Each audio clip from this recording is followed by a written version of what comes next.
کبھی ایسا ہوتا ہے کہ کسی کے جب لوگ زیادہ گرویدہ بنتے ہیں، زیادہ عقیدت و خلوص کا مظاہرہ کرنے لگتے ہیں تو آدمی کبھی اپنے آپ کو اچھا سمجھنے لگتا ہے، میں کچھ ہوں اسی لیے تو لوگ میرے سامنے اس طرح سے عقیدت کا مظاہرہ کر رہے ہیں، ایسا سمجھنے لگتا ہے۔ تو اگر ایسا سمجھے انسان تو وہ فتنے کا موجب بن جاتا ہے، اس کے لیے آزمائش بھی ہو سکتی ہے اللہ کی،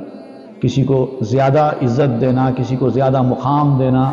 کسی کو زیادہ دولت دینا، کسی کو زیادہ صحت دینا، کسی کو زیادہ عزت و شہرت دینا،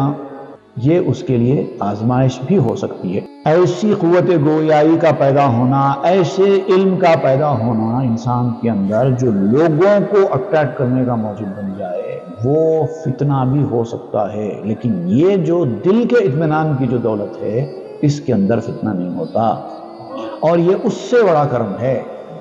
اگر کسی انسان کو زندگی میں اطمینان بھرا دل حاصل ہے،